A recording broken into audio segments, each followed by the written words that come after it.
Bonsoir à toutes et à tous et bienvenue dans cette nouvelle édition du journal. Il est 19h, merci de votre fidélité. Vendredi 13 février, ce soir, vous retrouverez un entretien que nous a accordé le préfet de Mayotte, Seymour Morsi. Il nous parlera de Mayotte 2025. En attendant, voici les titres de la journée.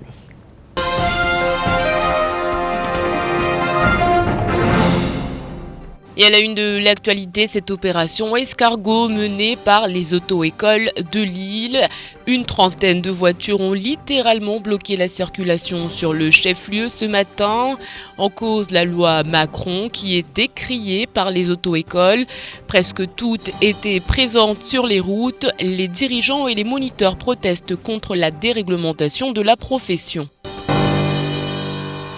Les sanctions prises à l'encontre des clubs de foot de Kaweni et de Magic Cavo ont été levées par la Fédération française de football. Suite aux émeutes qui avaient éclaté en septembre 2014, après la fameuse rencontre, les deux clubs avaient été sanctionnés par la Ligue de Mayotte. Comment l'organisation des compétitions va-t-elle être gérée? On voit ça dans cette édition. Et puis, il vous reste encore quelques heures pour préparer la surprise de votre amoureux. La Saint-Valentin, c'est demain. Alors combien êtes-vous prêt à dépenser pour faire plaisir à votre conjoint? Quels sont les cadeaux tendances? Cette année, la rédaction a fait le point pour vous.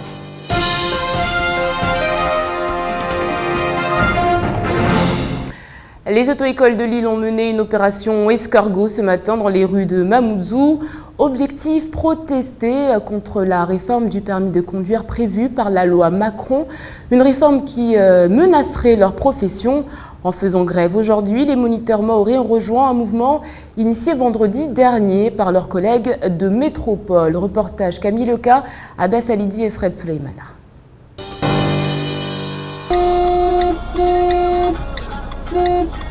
Solidaires dans la lutte, toutes les auto-écoles de Lille préparent leur mobilisation contre la loi Macron.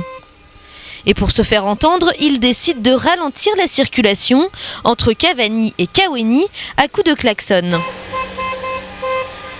Contre toute attente, les usagers de la route sont bien avec eux. Mayotte, il y a des moments où on se sent un peu oublié.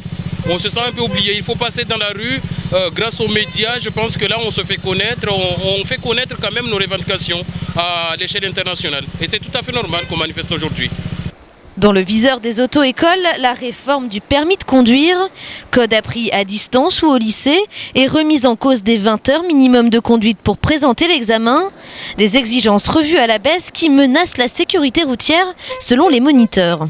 Au niveau de la sécurité routière, là pour l'instant, le gouvernement a des objectifs pour lutter, pour faire diminuer le nombre de tués sur les routes, en mettant en place cette loi qui consistera, on va dire, à des voitures, à des loueurs de voitures, de pouvoir louer des voitures à des particuliers pour faire de la formation en autodidacte.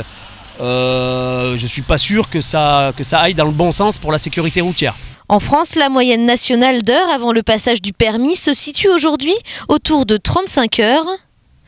Autre point de crispation, la dévalorisation du métier de moniteur, car désormais, en louant une voiture adaptée, n'importe quel titulaire du permis pourra accompagner un apprenti. C'est un grand danger, tout simplement parce qu'un loueur de véhicule, s'il est là à dispenser des cours de formation pour un élève qui sera pas en sécurité, et le loueur non plus qui n'a pas la formation pour pouvoir enseigner surtout.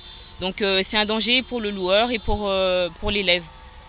La loi Macron est donc un coup dur pour les auto-écoles, mais à Mayotte comme en métropole, elles sont prêtes à défendre leurs arguments jusqu'au bout. Pour l'heure, rien n'est encore voté, la loi Macron est toujours dans les mains du Parlement. Dans l'actualité également, on en parle beaucoup de l'état d'abandon de la carrière de Doujani, et ce depuis maintenant 2 jours. Pourtant, l'entreprise Trétrama doit y implanter une décharge de déchets inertes.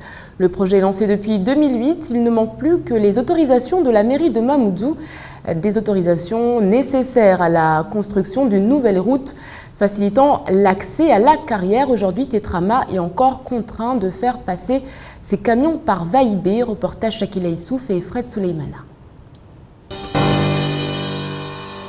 Quand on voit ces dépôts sauvages de déchets de chantier, il est clair qu'il faut trouver une solution. Aujourd'hui, ces déchets sont traités en toute illégalité. Ce matin, un feu est encore parti contenant des matières en aluminium qui seraient triées et mises de côté pour une destination qui reste encore inconnue. Aujourd'hui, c'est vrai qu'on a eu l'autorisation donc en décembre, donc il n'y a pas si longtemps que ça. Ce qui bloque aujourd'hui, en fait, c'est l'accès en fait au site, parce qu'en fait, il y a une ancienne voie qui part du rond-point de Doujani 2 et qui arrive jusqu'au site, mais qui est à réhabiliter, à réaménager pour que les camions puissent passer, les engins, etc. Donc pour l'instant, on n'a pas l'autorisation pour réaménager cette voirie. Cette autorisation doit être donnée par la mairie et pour l'instant, ils ne nous ont pas donné l'autorisation. Même si personne ne s'en occupe officiellement, la carrière de Doujani reste un site fréquenté, surtout par des travailleurs clandestins. Alors, à qui profite cette situation? La question reste en suspens. Aux alentours, tout un quartier est implanté depuis plusieurs années. La société Tetrama envisage aujourd'hui de créer un espace public dédié à l'ensemble des habitants. Mais malgré des investissements et le recours à un bureau d'études pour entreprendre les travaux de réaménagement de la carrière, c'est le statu quo. 7 ans plus tard, le site ressemble plus à une zone abandonnée qu'à une carrière. Le but, c'est de remblayer donc, au fur et à mesure et de faire donc, diminuer ce frontail avec des rodents, etc. Et ensuite, le but, en fait, c'est après de voir avec la mairie et le conseil général, voir qu'est-ce qu'on pourrait faire du site, comment le réaménager à la fin. Donc nous, on avait proposé initialement de créer un jardin botanique en fait, donc en l'aménageant et en l'entretenant pendant une période de 3 ans. Ensuite on le retrocéderait au conseil général parce qu'en plus ça pourrait bénéficier aux habitants de la future ZAC Doujani qui se situerait juste en bas en fait.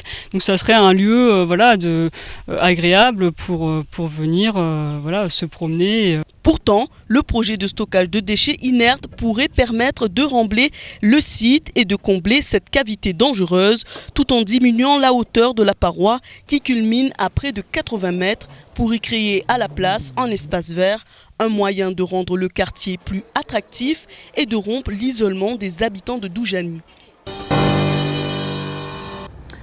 On en vient à cette très bonne nouvelle pour le FC Koropa et l'ASC Kaweni. Hier, la Fédération française de football a annulé la décision rendue par la commission régionale de discipline suite aux affrontements de septembre dernier. Les deux clubs ne sont plus relégués. Les suspensions de terrain, l'interdiction d'organiser des matchs et de recruter des joueurs sont levées. Une décision saluée par les dirigeants qui doivent cependant réorganiser toute leur saison. Les précisions de Camille Leca.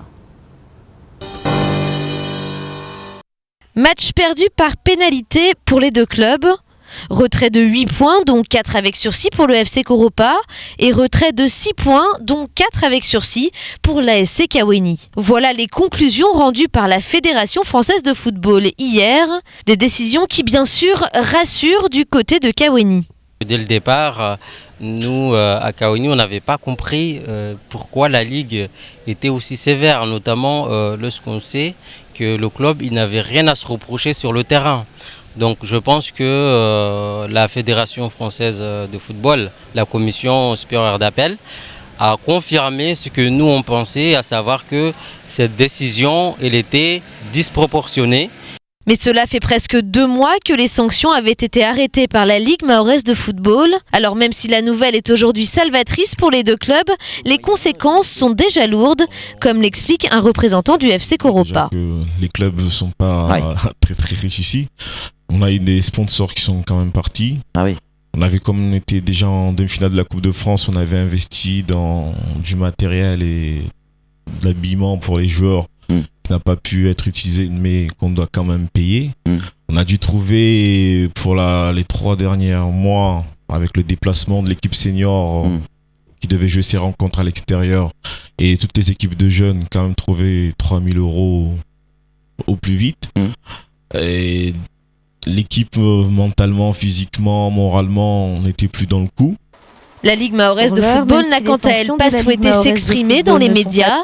Elle a toutefois indiqué avoir attendu la décision de la Fédération française de football pour arrêter de manière définitive le calendrier de la saison. Pour que des marchandises puissent être reconnues temporairement à l'étranger, un seul document suffit, le carnet ATA. Un carnet faisant office de carte d'identité qui est proposé par la CCI de Mayotte avec le soutien des douanes. Un procédé qui aide les entreprises mahoraises à valoriser les produits locaux hors des frontières. Pour accompagner les agents de la Chambre à se servir de cet outil, une formation a été proposée ce matin, formation à laquelle Myriam Issoufali a assisté. Ils étaient une trentaine ce matin à assister à une conférence axée sur le carnet ATA, un passeport qui facilite l'exportation temporaire. Dans la volonté de mieux accompagner et conseiller les entrepreneurs mahorais, la Chambre a fait appel à 2 formateurs spécialisés, dont un responsable du carnet ATA. Le carnet ATA, c'est une facilitation douanière qui va permettre de simplifier le dédouanement au moment des passages en frontière. Le dédouanement étant une obligation douanière, on parle d'obligation déclarative. Le fait de ne pas déclarer à la douane au moment des passages en frontière constitue une fraude. Et c'est ce que qualifie la douane de soustraction de marchandises. Et retenu l'intentionnalité de ne pas avoir déclaré à la douane. Valable 1 an et pour 8 voyages, le carnet ATA est délivré par la CCI sous certaines conditions. L'entreprise a l'obligation de revenir au pays de départ avec la même quantité de marchandises. Le plus, bénéficier d'avantages douaniers. Pour nous, on est amené donc à partir dans des salons en métropole pour présenter Mayotte et présenter les produits qu'on réalise. Donc on va faire une exposition temporaire. Et ce qui est bien avec un document ATA, c'est que justement on va pouvoir faire une déclaration en douane temporaire. Petit bémol, cette mesure de facilitation à l'exportation n'est possible qu'avec les pays adhérents. Aujourd'hui, on en compte 74 sur tous les continents et actuellement, il y aurait 15 000 carnets délivrés en France. Vendredi, c'est jour de Salouva, broderie sur Mani Nambawani, autant de modèles de Salouva pour le plus grand bonheur des dames. Alors que Maïd Première a lancé en partenariat avec le CDTM la 2e édition de l'opération Le Salouva vous va si bien, Shakila Issouf et Efraï Souleymana se sont posé la question de savoir pourquoi les femmes sont aussi nombreuses à porter le Salouva un vendredi. Porté comme dans l'ancien temps ou de façon plus moderne, le Salouva n'a pas fini de rendre fiers les femmes mahoraises. Le vendredi règne une ambiance toute particulière dans le chef-lieu. Parées de leurs plus beaux habits traditionnels, les mahoraises ne passent pas inaperçues dans la rue. Le Juma, c'est le jour sacré pour tout le monde, donc voilà. Parce que la femme mahoraise, c'est le Salouva. La femme mahoraise sans le Salouva le vendredi, c'est comme une fleur sans pétales. De quoi rendre heureux les maris et aussi les passants. Le Salouva est associé à la beauté et à la grâce de la femme mahoraise. Et même si certaines préfèrent rester en pantalon ou en jupe, par souci de simplicité, le marché du Salouva, lui, se porte plutôt bien. La tendance est au Salouva sophistiqué, composé de 4 pièces. Il est important d'acheter la tenue complète en respectant la couleur du body. Bah oui, ça arrive, tu sais, on aime les jupes, nous. Le Salouva, bien sûr, elle cache les parties de son corps. Donc du coup ça va, avec le Salouva, oui c'est bon. Parce que je l'aime trop et c'est mon mari qui l'a acheté, donc je me suis dit pourquoi pas aujourd'hui, vendredi. Femmes mahoraises faisant partie de groupes de débat de chants traditionnels achètent en moyenne un Salouva pour participer aux événements culturels comme les mariages. Les prix varient selon la matière et le modèle du Salouva, compté entre 5 et 500 €. Rien n'est trop beau ni trop cher pour ces bouennies qui veulent rester élégantes en mariant leur tradition et leur modernité. Il est 19h16, l'heure pour nous de faire le point sur l'actualité en bref dans votre journal.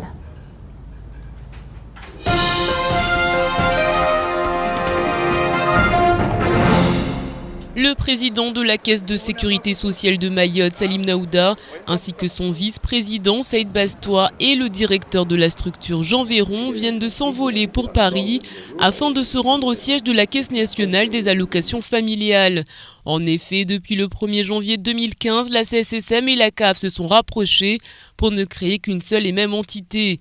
La caisse d'allocation familiale ne dépend donc plus de l'établissement réunionnais, signifiant son passage à une autonomie complète.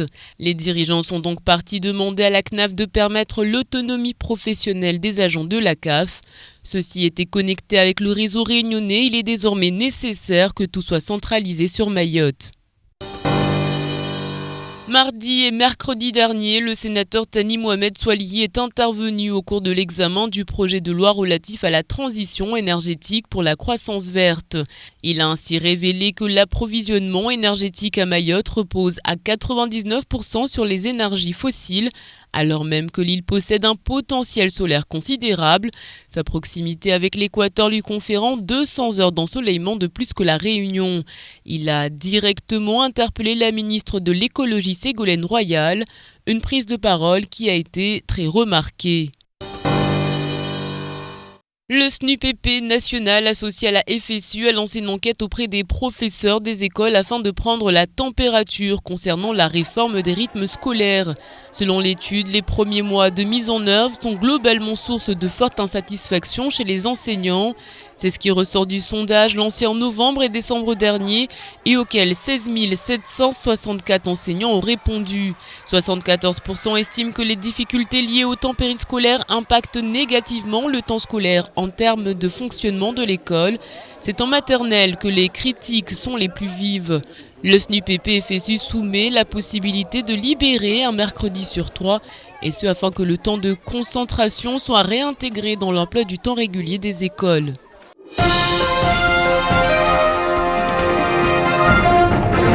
La fête des amoureux est-elle en train de devenir la fête des commerçants? Le 14 février, un jour unique pour offrir un présent à sa compagne ou à son compagnon, et les commerçants justement vous proposent toutes sortes d'activités, de nombreux loisirs ou encore des cadeaux en tout genre. Tour d'horizon proposé par Assigna Moussa et Leslie Vimenet. Bijoux, lingerie, vêtements ou soirées aux chandelles, les couples se retrouvent le jour de la Saint-Valentin pour fêter leur amour. Et pour les Mahorais, rien n'est trop beau pour faire plaisir à l'élu de leur cœur. Certains n'hésitent pas à dépenser de grosses sommes pour cette journée de l'amour. Je pense lui offrir un cadeau qui va coûter entre 30 et 50 euros. J'ai envie d'acheter des trucs bien, heureux, avec, ça se garde longtemps. Ça dépend, jusqu'à 100. À 100 euros. Oui, j'ai prévu d'acheter un cadeau à mon chéri pour le cadeau de Saint-Valentin, pour représenter notre amour, quoi. Et donc vous avez prévu quoi comme budget? 20 euros, ça suffit. En France, le budget moyen par personne s'élève à 74 euros. Alors pour les commerçants, c'est une bonne affaire. L'occasion pour eux de gonfler leur chiffre d'affaires. Et si les magasins font carton plein, certains optent plutôt pour des rendez-vous galants loin de chez eux, à l'hôtel ou au restaurant, comme par exemple au Maharaja, où une soirée spéciale est organisée pour l'occasion. On propose un forfait pour 2 personnes avec un dîner Saint-Valentin, une chambre double avec une surprise en chambre donc pour toutes les réservations et un petit déjeuner buffet. On est extrêmement ravis puisque nous avons déjà 30 personnes qui ont réservé donc cette soirée. Il reste très peu de places, il nous reste à ce jour que 10 places puisqu'on veut que cette soirée soit quand même relativement intimiste. Donc on limite le nombre de personnes à 40 personnes.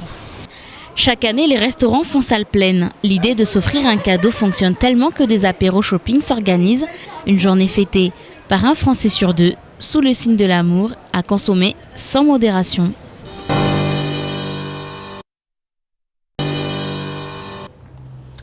Je vous le disais en début de journal, l'invité de la rédaction est le préfet de Mayotte. Mayotte 2025, quel bilan d'étape, quelles priorités? Ces mots Moursi nous a accueillis au cœur des jardins de la Case Rocher. Je vous propose de l'écouter. On se retrouve bien évidemment juste après.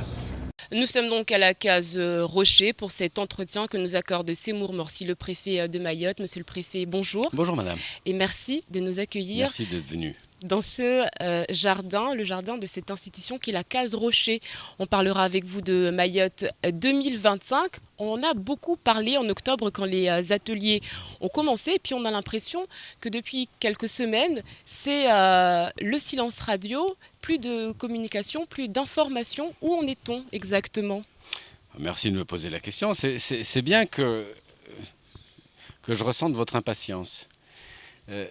Des fois, on veut aller lentement et d'autres fois, on veut aller très vite ou trop vite. 2025, on ne va pas l'improviser sur un coin de table. Donc, le but de l'exercice maintenant que j'ai eu les contributions, et de ce point de vue-là, d'ailleurs, les visites dans les communes étaient passionnantes. Parce qu'il y a des individus, il y a des personnes toutes seules, des associations, il y a des maires, il y a des conseillers généraux. Chacun a voulu m'apporter sa pierre à l'édifice. Alors évidemment, je m'adapte au temps de tous. Et en m'adaptant au temps de tous, ça prend un tout petit peu plus de temps. Et alors maintenant, je suis sur une sorte de compilation où je rassemble les rêves, les désirs, les envies, les besoins, les nécessités. Et ensuite, il faut simplement que je vois combien ça coûte. Et une fois que je vois combien ça coûte, je vois dans quel délai je dois faire quoi. Donc c'est normal que ça prenne un tout petit peu de temps. Mais plus on désire quelque chose, plus on est heureux de l'acquérir. Alors c'est vrai qu'on vous a suivi tout le long de cette tournée, on va l'appeler, des communes. Vous avez également visité des institutions comme la mission locale, des écoles privées. Et vous l'avez dit, tous vous ont fait part de leur projet. Qu'est-ce qui vous a le plus marqué? Qu'est-ce qui vous a étonné? Qu'est-ce qui vous a au contraire réjoui? Mon étonnement est toujours réjoui par rapport à la dernière partie de votre phrase. Non, il y a quelque chose de terriblement contradictoire. Et ça, c'est très important. Ce que je vais vous dire, c'est qu'on a envie de se développer et je n'ai pas l'impression que tout le monde respecte le patrimoine, la richesse que l'on a entre nos mains de la même manière. On ne peut pas dire il faut de l'assainissement, il faut gérer les déchets et en même temps jeter par la fenêtre la canette d'eau ou de coca qu'on est en train de boire. Je ne veux pas faire de pub. Enfin, il y a juste quelques éléments contradictoires qui est de dire je veux et je ne fais rien pour. Donc ça, c'est peut-être un petit élément non pas d'amertume, mais de responsabilisation que je voudrais partager. Maintenant,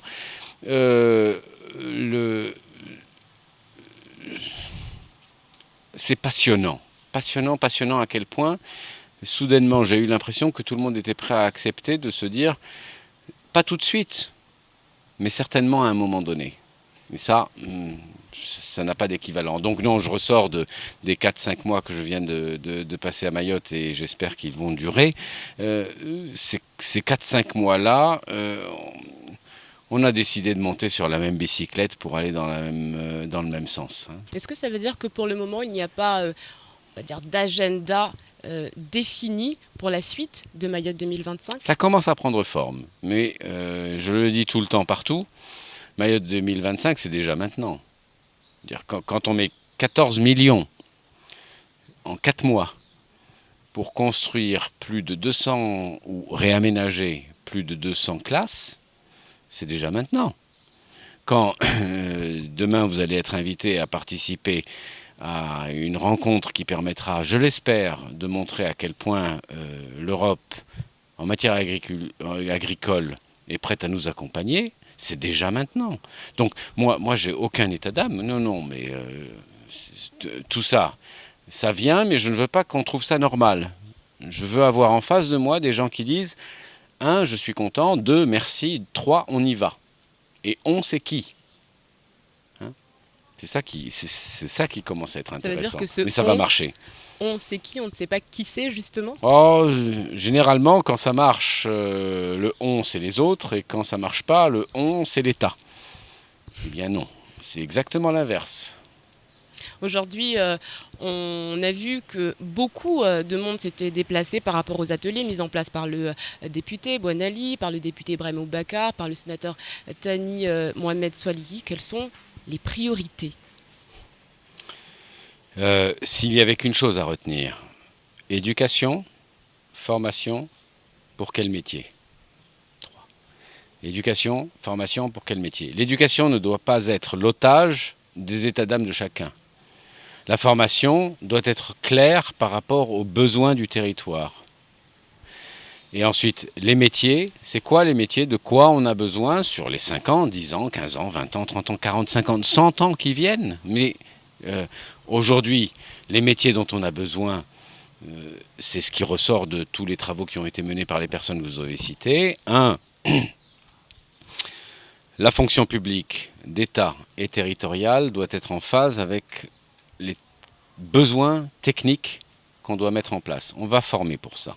2, l'assainissement, la gestion du territoire, la capacité de gérer les phénomènes majeurs de catastrophes naturelles que l'on peut rencontrer, la nécessité que l'on a de pouvoir accompagner le développement touristique, la capacité que l'on a de pouvoir accompagner les constructions, le logement, les écoles, tout ça, le sanitaire et social, la cohésion sociale. On a 5, 7 thèmes avec à chaque fois 10, 15, 20 métiers, c'est ça qu'on va porter. Je recevais tout à l'heure les professions des auto-écoles.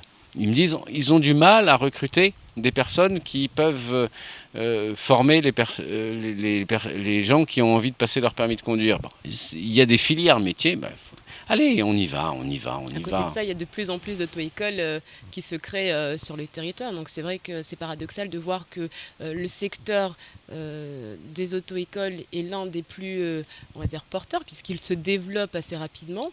Et ces mêmes personnes se plaignent qu'il n'y a pas assez de monde. Ah oui, mais je dis la même chose que vous. Mais quand vous dites que le secteur de l'auto-école se développe, on est 230 000, 250 000 habitants dans le département, 28 auto-écoles. On a peut-être plus besoin de gens qui travaillent dans les auto-écoles, d'auto-écoles qui se créent, parce que si on fait à chaque fois une auto-école avec une personne, c'est bien, mais ça ne nous donne pas le développement. Enfin bon, en tout cas, je vous dis simplement quelque chose de très très clair, c'est que les métiers, on les identifie, la capacité que l'on a à former les personnes pour ces métiers, on s'organise pour ça, et que maintenant, l'emploi. On a l'impression parfois que le compte à rebours est lancé pour Mayotte, que le temps est notre ennemi finalement. Comment imaginez-vous en 2025 les rues de Mayotte, éclairées, pas éclairées, sûres, pas sûres? Est-ce qu'au niveau justement de cette question de conditions de vie, cette perspective est, on va dire, imaginable dans 10 ans de manière plus sûre? Sans aucun doute, oui. J'ai rencontré beaucoup de personnes qui sont venues il y a 20 ans à Mayotte, d'autres qui sont venues il y a 10 ans à Mayotte, d'autres qui reviennent à Mayotte. Et ils me disent quand même, ça va mieux. Entre une école et une université, on n'affranchit pas là. Entre un hôpital approximatif et un deuxième hôpital qui va être construit, ça va. Donc, non, faut pas. Je ne suis pas dans un état d'esprit de psychotage quelconque. Je dis simplement, d'ici 10 ans, ce sera autrement. Est-ce que ce sera mieux? Je l'espère. Mais je dis simplement qu'on se donne les moyens pour y arriver. Mais j'ai simplement besoin que chacun des Mahoraises et des Mahorais se dise ouais, on y va, quoi. On y va. Ce ne sera pas parfait. Bien sûr, mais ça ira bien mieux. Ça va déjà bien mieux, ça ira bien mieux. Vous avez évoqué la sécurité qui est un vrai sujet. J'ai décidé de séparer la question de la sécurité de Mayotte 2025.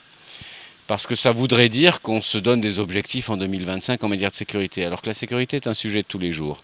Donc je vais véritablement essayer de faire en sorte qu'on installe la sécurité comme étant une préoccupation complètement quotidienne et que 2025 et la sécurité sont deux choses différentes. 2025, on est sur de l'investissement, sur des besoins, sur des perspectives, sur des métiers, sur des questions de chômage, d'éducation. La sécurité est un sujet que l'on déconnecte pour pouvoir le traiter au jour le jour par rapport aux problèmes que l'on rencontre au jour le jour.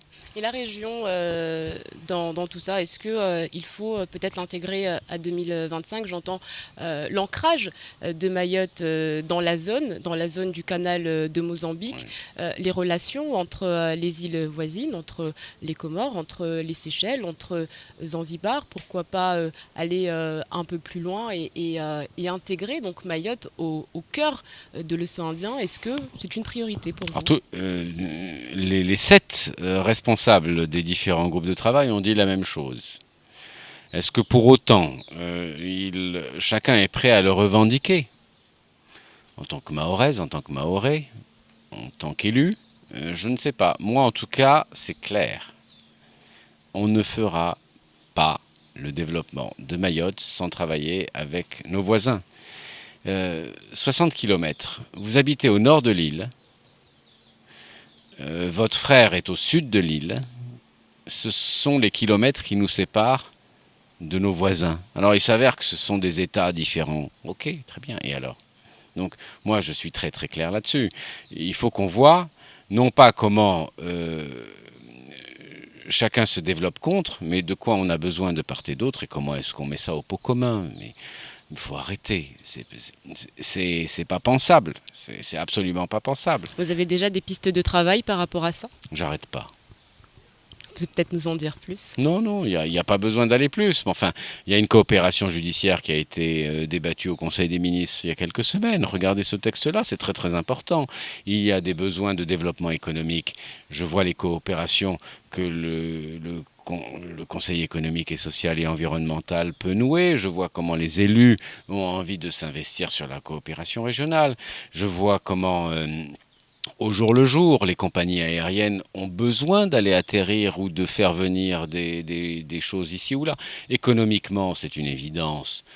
Socialement, c'est une réalité. Historiquement, c'est un impératif. Et vous remarquerez quand même que je dis historiquement, c'est un impératif. Un impératif, c'est pour demain. Historiquement, c'est le passé. Historiquement, c'est un impératif. Donc, faut arrêter. On n'est pas c'est pas des ennemis. On est des voisins. Est-ce qu'on doit se fâcher avec tous nos voisins? C'est pas vivable. Non. On doit travailler ensemble, c'est une évidence. Mais 2025, donc, c'est aujourd'hui. C'est aujourd'hui, c'est maintenant. Donc, historiquement, c'est indispensable, il semblerait. On aura l'occasion d'en reparler à la télé, pourquoi pas, avec des débats qui pourraient être mis en place afin d'intégrer toute la population. Certains sont sceptiques. D'autres aimeraient être impliqués de manière plus directe. Je pense qu'on aura l'occasion d'en reparler. Merci beaucoup, Monsieur le Préfet. Merci, mais juste un petit mot quand même. Les sceptiques sont des comptables. C'est-à-dire qu'ils font les comptes de avant et avant-hier. Moi, ce qui m'intéresse, c'est les envieux. Donc, bien sûr qu'on aura l'occasion d'en parler. De ce point de vue-là, je suis très très content du travail qu'on va faire avec votre chaîne, mais avec d'autres aussi. C'est de dire d'où on vient, où on est, où on va. Partageons. Un des plus beaux articles que j'ai pu avoir avant ma prise de fonction ici, c'était des jeunes. Il y a un sondage qui a été fait sur les jeunes qui dit « Et vous, c'est quoi Mayotte? Et vous, c'est quoi demain ?» Eh bien, c'est à eux à qui il faut donner la parole. Donc moi, j'ai aucun état d'âme. En tout cas, gardez une chose, c'est que, je suis enchanté du travail qu'on me demande de faire. 2, le contact que j'ai pu avoir ici ou là est absolument passionnant. 3, il faut sortir du cadre. Les choses les plus passionnantes, c'est la capacité que l'on a, non pas d'entraîner les gens, mais d'être entraîné par les gens. Donc ça marche plutôt bien, je crois, enfin j'espère, mais on y va, ça ne va pas s'arrêter, en tout cas, tant que je suis là. Et c'est sur ces paroles pleines d'espoir qu'on vous remercie encore de nous avoir accordé cet entretien, Monsieur le Préfet. Merci de m'avoir donné cette interview. Bonsoir. C'est la fin de cette édition. Merci à vous de l'avoir suivi. Vous retrouverez cet entretien un peu plus tard à 21h30. Pour ceux qui ne le savent pas, ainsi s'achève pour moi l'aventure du JTM. Merci à vous tous de nous avoir suivis pendant 3 ans. Merci de nous avoir supportés, de nous avoir encouragés, de nous avoir critiqués. Merci à mon équipe qui a toujours été derrière moi, qui a également été là pour les coups durs, qui a été là pour les grandes joies. Merci à vous d'être toujours aussi nombreux à nous suivre. J'espère vous revoir très très vite. En tout cas, je ne pouvais pas vous dire au revoir sans vous citer Walter Disney qui a dit « Rêve ta vie en couleur, c'est le secret du bonheur ». Kwaheri.